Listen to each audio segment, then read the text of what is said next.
হাজার বছর আগে এক প্রতাপশালী রাজার শহরে বাস করত কয়েকজন বিশ্বাসী যুবক। শেল ট্রান্সক্রিপশন।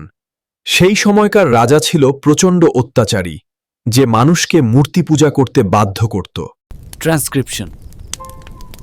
কিন্তু এই যুবকরা শুধুমাত্র এক আল্লাহর উপর বিশ্বাস স্থাপন করেছিল। নিজেদের ঈমান বাঁচাতে তারা রাতের আঁধারে শহর ছেড়ে পালানোর সিদ্ধান্ত নিল। তাদের সাথে যোগ দিল একটি বিশ্বস্ত কুকুর, যে তাদের যাত্রার সঙ্গী হল। অনেক পথ পেরিয়ে তারা পাহাড়ের গায়ে একটি নিরাপদ গুহা খুঁজে পেল। বননে তারা আল্লাহর কাছে আগ্রহ এবং রহমত চেয়ে প্রার্থনা শুরু করল। বিশ্বস্ত কুকুরটিও গুহার প্রবেশদ্বারে পাহারাদারের মতো ঘুমিয়ে পড়ল।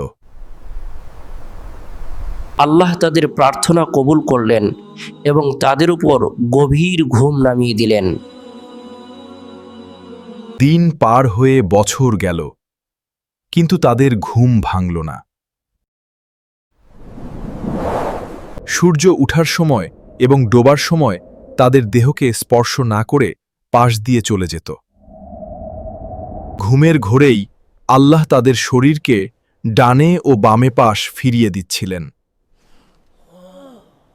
দীর্ঘ ৩০০ বছরেরও বেশি সময় তারা এভাবেই লোকচক্ষুর আড়ালে রয়ে গেল।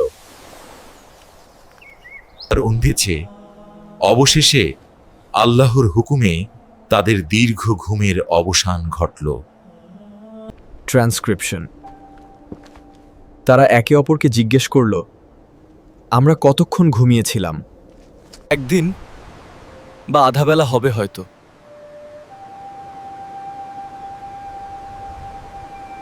প্রচণ্ড ক্ষুধায় তারা একজনকে শহরে পাঠাল খাবার আনতে। শহরে গিয়ে সে অবাক হয়ে দেখল সবকিছু বদলে গেছে। যখন সে পুরনো মুদ্রা বের করল, মানুষ ভাবল সে কোনো গুপ্ত ধন পেয়েছে। তাকে রাজার কাছে নেওয়া হলো, যিনি ছিলেন একজন ন্যায়পরায়ণ ও বিশ্বাসী রাজা। সবাই বুঝতে পারল এটি ছিল মহান আল্লাহর এক অলৌকিক নিদর্শন। তারা বুঝতে পারল ৩০০ বছর পার হয়ে গেছে এবং তাদের শহর এখন ঈমানদারদের। তাদের কাজ শেষ হলে আল্লাহ তাদের পুনরায় মৃত্যু দান করলেন চিরশান্তির জন্য।